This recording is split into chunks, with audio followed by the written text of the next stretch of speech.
Hello students, good morning. मैं आपके science teacher Shweta ma'am. बच्चों क्लास 10 का हमारा चैप्टर चल रहा है, chapter 7 how do organism reproduce. और इसमें आज हम स्टडी करने जा रहे हैं। मैंने आपको पिछली वीडियो में ये पढ़ाया था फीमेल रिप्रोडक्टिव सिस्टम के बारे में। ये पूरा पोर्सन पूरा हमारा डिटेल में हमने स्टडी कर लिया था। आज हम क्या पढ़ने जा रहे हैं? NCERT book reading. ठीक है, तो चलिए देखिए, female reproductive system. The female germ cells और eggs are made in the ovaries. मैंने आपको बताया था कि ये ओवरी होता है, इसी ओवरी के अंदर फीमेल जर्म सेल्स, या जिसको हम फीमेल गैमेट कहते हैं, ये फीमेल गैमेट, ये रहा फीमेल गैमेट जिसका नाम क्या है? ओवम।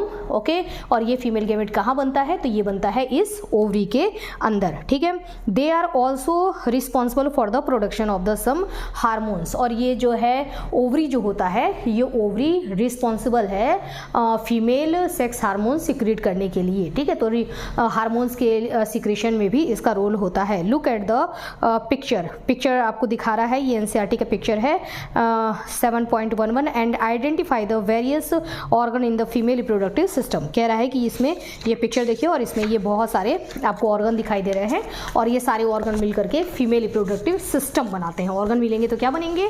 सिस्टम बनेगा। ठीक है, तो ये सारे ऑर्गन मिलकर के एक सिस्टम बनाते हैं जिसको हम फीमेल रिप्रोडक्टिव सिस्टम कहते हैं। ठीक है, when a girl is born, जब गर्ल का जन्म होता है, the ovaries already contain 1000 of immature eggs. जब जन्म होता है, जन्म के समय ही बॉडी के अंदर ये ओवरीज प्रेजेंट होते हैं और इन ओवरीज के अंदर पहले से ही एग प्रेजेंट होते हैं। ठीक है, पहले से ही इसमें थाउजेंड्स एग प्रेजेंट होते हैं, अबाउट थाउजेंड्स। ठीक है, एग प्रेजेंट होते हैं, लेकिन जो एग प्रेजेंट होते हैं, इस बात पे फोकस करना, एग जन्म के टाइम ही वो एग, यानी कि ये एग तो हैं, भर करके एग दिया जाता है। ठीक है, थाउजेंड्स एग ओवरीज के अंदर हैं, लेकिन वो एग कैसे हैं? वो इमेच्योर है, मैच्योर नहीं है। ठीक है, और ये मैच्योर कब होंगे? ये प्यूबर्टी है ना, जब प्यूबर्टी स्टेज आएगा तब ये इनका मैच्योरेशन स्टार्ट होता है, यानी कि ये मैच्योर होना शुरू करते हैं और तब मैच्योर होकर के ये ओवम बनाते हैं। ठीक है,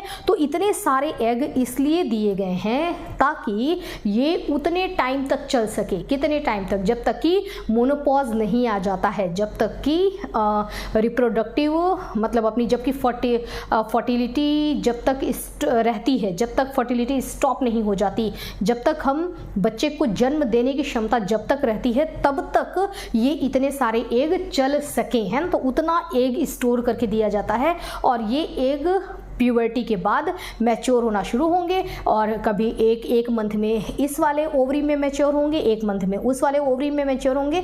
तो अल्टरनेट ये राइट और लेफ्ट, राइट लेफ्ट इसमें एग मैच्योर होते जाते हैं और इस तरीके से धीरे धीरे उन थाउजेंड्स एग में से एग खर्च होते जाते हैं। तो खर्च होते होते चलो 21 साल हो गया, 22 साल हो गया, 23 साल हो गया, 24 हो गया, 25 हो गया, ऐसे करते करते करते लगभग ये 45, 46, 48 साल तक ये खत्म होते जाएंगे, है ना। तो 42 से 45 साल जैसे बोलेंगे कि 42 टू 45, या उसके बाद भी बॉडी अलग अलग शरीर में अलग अलग होता है भाई कि मैच किसका मोनोपॉज कब आ रहा है। ठीक है, तो तब तक ये एग खत्म होते उतना एग दिया जाता है कि उतने टाइम तक ये एग चल सके। ठीक है, तो वो एग धीरे धीरे खत्म होते जाएंगे और जब ये एग खत्म हो जाएंगे, दोनों ओवरी से जब ये खत्म हो जाते हैं, तो उस समय फिर पीरियड आना भी बंद हो जाता है, मेंस्ट्रुएशन साइकिल बंद हो जाती है और यानी कि अब वो लेडीज अब बच्चे को जन्म नहीं दे सकती, क्योंकि बच्चे को जन्म तभी तक दिया जा सकता है जब तक कि ओवरी के अंदर एग प्रेजेंट है। ठीक है, क्योंकि ovum he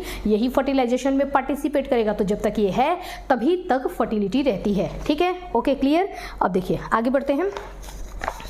on reaching puberty, जब प्यूबर्टी आता है, सम ऑफ दीज स्टार्ट मैच्योरिंग। ठीक है, तो ये मैच्योर होना शुरू करते हैं, प्यूबर्टी के बाद ये मैच्योर होना शुरू करते हैं। कौन? एग। जैसा मैंने अभी ये बताया, 1 egg is produce every month by one of the ovary. हर एक महीने में एक ओवम को रेडी किया जाता है। ठीक है, एग मतलब ओवम को रेडी किया जाता है और वो अल्टरनेट होता है ना। जैसे जनवरी में ये वाला ओवरी काम करेगा तो फरवरी जनवरी में वो वाला ओवरी काम करेगा, ठीक है, फिर मार्च, अप्रैल, मई, जून, इस तरीके से ये काम करते हैं, ठीक है। The egg is carried from the ovary to the वर्म through a thin oviduct or fallopian tube. अब देखो कह रहा है कि जो एग है यहाँ से ओवरी में बनने के बाद ये एग कौन लेता है, तो ये एग फेलोपियन ट्यूब्यूल है ना, ये जो ट्यूब है ना इसको फेलोपियन ट्यूब कहते हैं। तो फेलोपियन ट्यूब में यहाँ से एग इधर की तरफ ट्रांसफर होगा, ठीक है, इसको दे दिया जाएगा और इस देने के प्रोसेस को हम बोलेंगे ओवुलेशन, ठीक है। और एग इसमें से ये कैरी कर लेता है, ठीक है, तो वॉर्म लाइक स्ट्रक्चर है जो कि कैरी कर लेता है, जिसको हम बोलते हैं फिम्ब्रिया, है ना। तो ये फिम्ब्रिया है जो फिंगर लाइक स्ट्रक्चर है, ये इस एग को पकड़ लेता है और ये ट्यूब जो है इस ट्यूब को हम बोलते हैं फेलोपियन ट्यूब्यूल या ये फेलोपियन ट्यूब या फिर इसको बोलते हैं ओविडक्ट, है ना। तो इस ओविडक्ट में एग को ले लिया जाता है, ठीक है। ये पतली सी एक ट्यूब होती है ना। The two oviducts unite into a elastic bag like structure known as uterus. अब ये दोनों ही ट्यूब देखो, एक इधर से ट्यूब आ रहा है, ठीक है, फेलोपियन ट्यूब, यहाँ से फेलोपियन ट्यूब आ रहा है, ठीक है, या ओविडक्ट, ये दोनों ही आकर के मिलते हैं इस इलास्टिकल बैग लाइक स्ट्रक्चर में। ये जो बैग लाइक स्ट्रक्चर होता है ना, जिसको हम क्या बोलते हैं, यूट्रस, या इसी को बोलते हैं गर्भ। ये इलास्टिकल क्यों बोला जा रहा है, क्योंकि ये पहले अपने नॉर्मल साइज में रहता है, लेकिन जैसे जैसे बच्चे का ग्रोथ होता जाता है तो ये फैलता जाता है। तो ऐसा बैग जो कि सामान भरने पर, सामान ज्यादा होने पर वो फैल सके, ठीक है, तो उसको हम क्या बोलते हैं, इलास्टिकल। तो ये इस बैग का इलास्टिकल नेचर होता है, ठीक है। आगे देखिए, द टू हो गया। The uterus open into a vagina through the cervix. अब ये यूट्रस जो है, ये यूट्रस ये ओपन होता है कहाँ, वेजाइना में। वेजाइना ये जो पोर्शन है इसको वेजाइना बोलते हैं, वेजाइना में ओपन होता है और यहाँ से यहाँ इन दोनों को जो सेपरेट करती है, जो ओपन करने वाली जगह होती है, उसको बोला जाता है सर्विक्स, ठीक है। तो सर्विक्स से ये यूट्रस और ये इन दोनों के बीच का मतलब ये इसमें ओपन हो रहा है सर्विक्स के थ्रू, ठीक है। अब देखिए, the sperm enter through the vaginal passage during sexual intercourse, ठीक है। जब सेक्सुअल इंटरकॉर्स होता है तो यहाँ से ये जो स्पर्म है वो वेजाइना से होते हुए सर्विक्स से होते हुए और यूट्रस से होते हुए और ये कहाँ पहुँचते हैं, फेलोपियन ट्यूब के अंदर पहुँचते हैं, ठीक है। They travel upward and reach the oviduct या फेलोपियन ट्यूब में ये पहुँचते हैं, वेयर दे में इनकाउंटर द एग, और ये जाकर के इस एग के साथ, एग यानी कि ओवम है ना, इस ओवम के साथ क्या करते हैं, ये यहाँ पर फ्यूज करते हैं और इनके फ्यूजन को क्या बोला जाता है, फर्टिलाइजेशन, ठीक है। इनकाउंटर करते हैं यानी कि फ्यूज हो जाते हैं। तो ये स्पर्म इसके साथ फ्यूज हो गया, एक स्पर्म एक ओवम के साथ फ्यूज होगा। स्पर्म आएंगे तो बहुत सारे मिलियंस ऑफ स्पर्म आते हैं, लेकिन उनमें से केवल एक स्पर्म एक ओवम के साथ फ्यूज हो जाता है और इस फ्यूजन को बोला जाता है फर्टिलाइजेशन, ठीक है। द फर्टिलाइज्ड एग, अब जो फर्टिलाइजेशन हो गया तो फर्टिलाइजेशन होने के बाद जो बना है इसको हम क्या बोलेंगे, जाइगोट। देखो ये ओवम है और ये ओवम है, इसके साथ आकर के जब स्पर्म इसके साथ, ये स्पर्म है ना, स्पर्म जब ओवम के साथ आकर के मिल जाता है तो इन दोनों के मिलने से जो बना है वो क्या कहलाएगा, वो कहलाता है जाइगोट, ठीक है।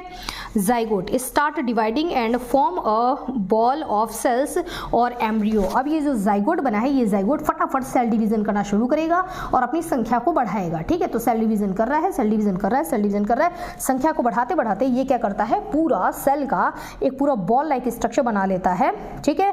तो ये क्या हो, जिसको हम क्या बोलते हैं, एम्ब्रियो। अब आप इसको क्या बोलेंगे, एम्ब्रियो बोलेंगे। ये एम्ब्रियो के नेम है, अलग अलग स्टेज में एम्ब्रियो जा रहा है तो उसका अलग अलग नाम होता है कि अभी एम्ब्रियो मारूला स्टेज में है, अब एम्ब्रियो ब्लास्टूला स्टेज में चला गया, अब एम्ब्रियो गैस्ट्रूला स्टेज में चला गया, ठीक है। तो एम्ब्रियो जो है वो अलग अलग स्टेज में जाता है। The embryo is implanted in the lining of the uterus where they continue to grow and develop organs to become foetus. अब ये जो एम्ब्रियो है, अब ये एम्ब्रियो क्या करता है, देखो ओवरी के अंदर ये एम्ब्रियो इसी को, इस चीज को यहाँ से मैंने यहाँ दिखाया है कि ये एम्ब्रियो अब धीरे धीरे देखो यहाँ तक पहुँच गया। अब ये यूट्रस के इस वॉल के साथ ये एम्ब्रियो क्या होगा, अटैच होगा, जिसको मैंने यहाँ दिखाया है कि ये एम्ब्रियो इस यूट्रस के वॉल के साथ अब अटैच होगा, जहाँ से इसको फूड मटेरियल, खाना पीना सब मिलेगा और खाना मिलेगा भी और साथ में इसके अंदर जो भी ये डेवलप होता जाएगा, खाना पीना मिलेगा, न्यूट्रिएंट्स मिल रहा है, गैसेस मिल रहा है, ऑक्सीजन मिल रहा है, ठीक है, ब्लड सप्लाई, सब कुछ इसको मिल रहा है। और मिलते मिलते फिर क्या करेगा, ये धीरे धीरे सेल डिवीजन करता रहेगा, सेल की संख्या बढ़ाता रहेगा, बढ़ाते बढ़ाते ये मैच्योर होगा। और जब ये मैच्योर हो जाएगा तो इसको हम बोलेंगे फीटस, ठीक है। केवल ये इसको मिल ही नहीं रहा है, बल्कि इसके शरीर में जो वेस्टेज बनेंगे वो वेस्टेज भी यहाँ से और ये वापस इसमें चला जाएगा, ठीक है। तो ये जो पोर्शन होता है इसको बोलते हैं प्लेसेंटा। प्लेसेंटा से इसको फूड मटेरियल मिल भी रहा है, न्यूट्रिएंट्स इसको मिल भी रहे हैं, और जो इसके शरीर में, फीटस के शरीर में जो वेस्टेज बन रहा है वो भी कहाँ चला जा रहा है, प्लेसेंटा में। प्लेसेंटा के से ये मदर की बॉडी में जिस तरीके से मदर अपने CO2 को सांस के थ्रू बाहर निकालेगी, वैसे ही अपने बच्चे के CO2 को भी सांस के थ्रू बाहर निकालेगी, ठीक है। तो इस तरीके से वेस्टेज को शरीर से बाहर निकाल दिया जाता है, ठीक है। आगे देखिए, we have seen in earlier sections that the mother's body is design to the undertake the development of the child, ठीक है। हमने पढ़ रखा है ये चीज़ कि मदर की बॉडी को इस तरीके से डिज़ाइन किया जाता है कि ये बहुत अच्छी तरीके से चाइल्ड को डेवलप कर सकती है, ठीक है। Hence the uterus prepare itself every month to receive and mature the growing embryo.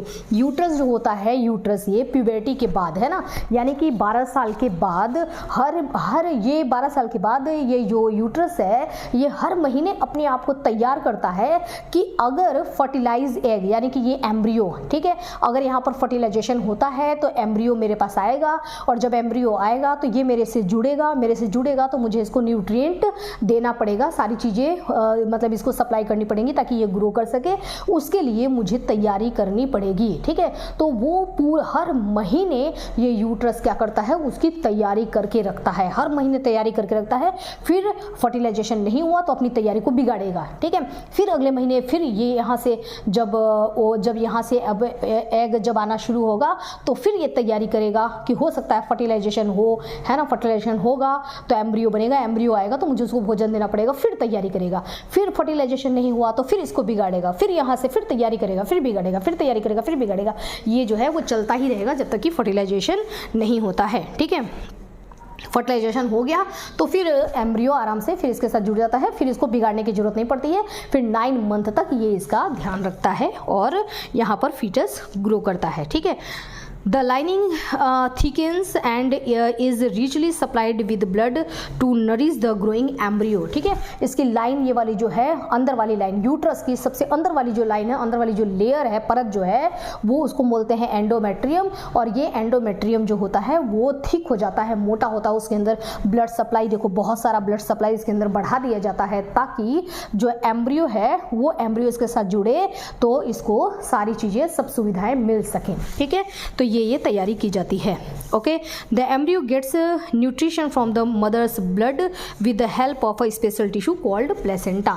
ये एम्ब्रियो जो होता है ये सारा न्यूट्रिएंट्स किससे लेता है, तो ये स्पेशल टिश्यू जो कि डेवलप किया जाता है उसी टाइम, है ना, प्रेगनेंसी के टाइम पर ही ये डेवलप किया जाता है। और इसी प्लेसेंटा से, जिसको प्लेसेंटा कहते हैं, ये स्पेशल टाइप के टिश्यूज होते हैं और सरफेस एरिया इनका बहुत ज़्यादा होता है। यहाँ पर ब्लड वेसल्स बहुत ज़्यादा होते हैं, यहाँ पर विलाई लाइक स्ट्रक्चर होता है जिसके चारों तरफ सरफेस एरिया, विलाई बनने की वजह से सरफेस एरिया बढ़ जाता है और इसके चारों तरफ बहुत सारे ब्लड वेसल्स होते हैं जिसकी वजह से ब्लड ज़्यादा आता है। ब्लड आएगा तो वो न्यूट्रिएंट्स लेके आएगा, ऑक्सीजन लेके आएगा, ठीक है, और वो ज़्यादा से ज़्यादा इस फीटस को, एम्ब्रियो को दिया जा सके, ठीक है। The embryo, this is a disc, है ना, ये एक डिस्क लाइक स्ट्रक्चर होता है। मैंने यहाँ पर भी मैंने भी यहाँ पर लिखा है कि ये जो है ये क्या होता है, ये डिस्क लाइक स्ट्रक्चर होता है which is embedded in the uterine valve, है ना, मतलब यूट्रस के अंदर वाले वॉल में ये लगा होता है। क्या, placenta. It contains villi on embryo sides of the tissue, है ना, इसके पास विलाई होता है जो मैंने अभी आपको बताया। On the mother sides are blood spaces, और विलाई जो होता है उसके चारों तरफ बहुत सारे ब्लड वेसल्स होते हैं which surrounded the villi, villi के चारों तरफ, ठीक है। This provides a large surface area for glucose and oxygen to pass the mother's to the embryo, जिससे कि ज़्यादा से ज़्यादा इसको ग्लूकोज, ऑक्सीजन, ये सारा चीज़ एम्ब्रियो तक पहुंचाया जा सके, ठीक है। The developing embryo will also generate waste substances. अब डेवलपिंग एम्ब्रियो जो होगा वो भी तो वेस्ट बनाएगा, अभी मैंने आपको बताया। तो उस वेस्ट को भी क्या किया जाएगा, which can be removed by the transferring them into the mother's blood through the placenta. तो जो वेस्ट बना है वो वेस्ट उठा करके प्लेसेंटा को दे दिया जाएगा और प्लेसेंटा लेकर के भाग करके ब्लड के थ्रू वो जाएगा और मदर को देगा। मदर को बोलेगा कि जब आप अपने वेस्ट को शरीर से बाहर निकाल रहे हो तो बच्चे के वेस्ट को भी शरीर से बाहर निकाल देना, ठीक है। तो इस तरीके से मदर वेस्ट को बाहर निकालती हैं, ठीक है। तो ये हो गया। The development of the child inside the mother's body takes approximately 9 month, है ना, 9 महीने तक इस यूट्रस के अंदर बच्चे का ध्यान रखा जाता है।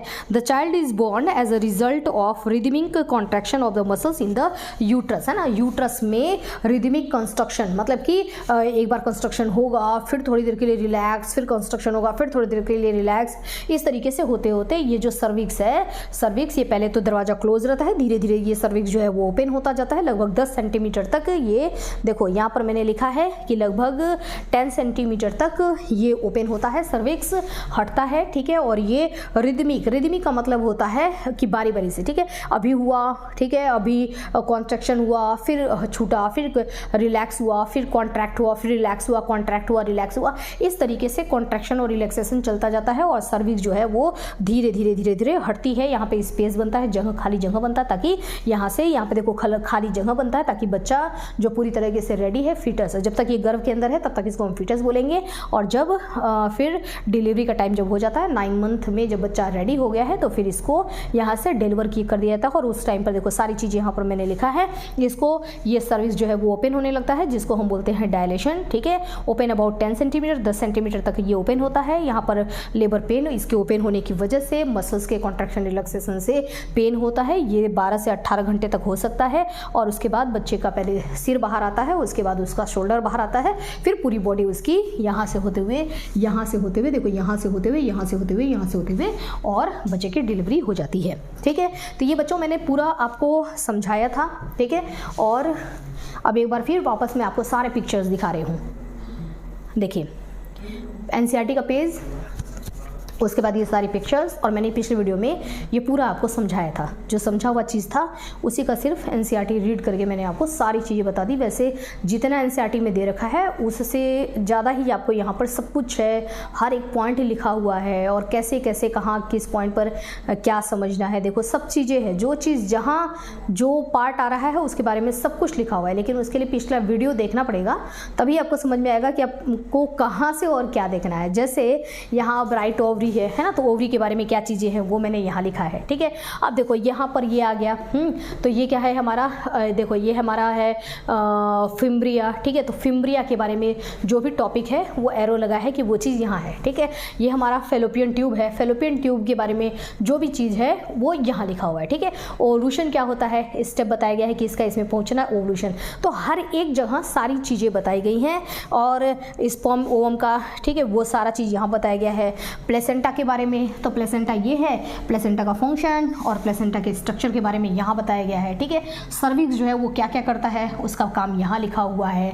उसके बाद और देखो, उसके बाद देखो यहाँ पर फर्टिलाइजेशन हुआ, यहाँ फर्टिलाइजेशन हुआ, कहाँ हुआ, तो हम बोलेंगे फेलोपियन ट्यूब में फर्टिलाइजेशन हुआ, जाइगोट बना, ठीक है, सेल डिवीजन होगा, एम्ब्रियो बनेगा, ठीक है। वो एम्ब्रियो कहाँ बनेगा, यहाँ पर बनेगा, है ना, एरो लगा हुआ है ना कि एम्ब्रियो यहाँ पर बन के तैयार होगा।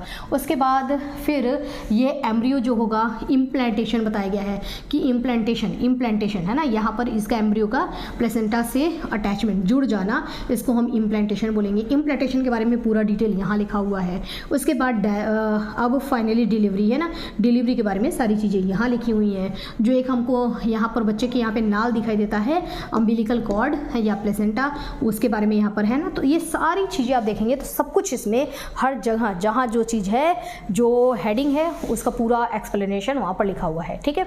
अब ये आप फटाफट थोड़ा डायग्राम देख लीजिए कुछ,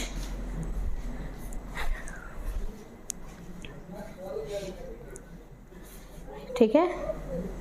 ये देखिए, ये कुछ आपको पिक्चर्स दिख रहे हैं इसी से रिलेटेड, ओके। तो ये हो गया बच्चों हमारा, ठीक है। नेक्स्ट टॉपिक जो हमारा है वो है what happen when the egg is not fertilised. अगर यहाँ पर हमने यहाँ पर तो ये पढ़ा है कि यहाँ पर ये मेल गैमेट स्पर्म आ रहा है, फर्टिलाइजेशन हो रहा है, ठीक है। फर्टिलाइजेशन हो रहा है तो क्या आगे होगा वो हमने पढ़ लिया। फर्टिलाइजेशन नहीं हुआ तो क्या होगा वो हम आगे पढ़ने वाले हैं नेक्स्ट वीडियो में। ठीक है, तो बच्चों अभी के लिए इतना ही, स्टडी करते रहिए। Okay, have a nice day.